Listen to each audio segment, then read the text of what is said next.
rezistoj, jo, në asnjë mënyrë. Prap do të rikthehet gjendja e saj. Kështu që në trurin e një individi, Ozempiku krijon efekte anësore negative.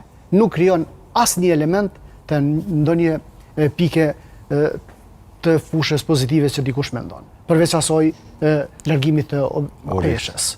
Sepse dikën ndoshta, siç edhe kemi dëgjuar, ndoshta në gjuhë popullore, sepse nuk jam as pak eksperte e fushës, por që ndoshta edhe strese mundet ndoshta edhe me ta rikthy peshën që ke qenë dikur. Ashtu siç kam dëgjuar, sepse nuk është që... Po, kur e përmenda se s'po duhet me morë shumë kohë, adhin me sen këtu... Po, patjetër, sepse jemi edhe nga fundi, por që... Individet që kanë, për shembull në familje, i kanë marrëdhënie të këqija. S'kanë bot kuptim të mirëfillt njëri me tjetrin.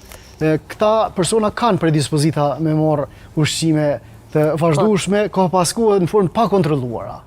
Dhe tash stresi onkthi i keq sjelljes së tyre në familje nxit diçka tjetër, një nevojë, një dëshirë e pa kontrolluar në marrjen e ushqimit. Dhe marrja e ushqimit në formë pa kontrolluar, sigurisht që ka paskuar në vazhdim, ai do të krijojë Pra, kjo po i bie që edhe nëse përdoret Ozempiku në raste të tilla, nëse nuk je mirë edhe krijon luhatje luhatje emocionale dhe humori. Po ti prap do e rikthesh peshën që ke pasur dikur. Sigurisht. Unë për shembull mendoj që një njeri që e merr Ozempikun, më merr mu dopsu. Edhe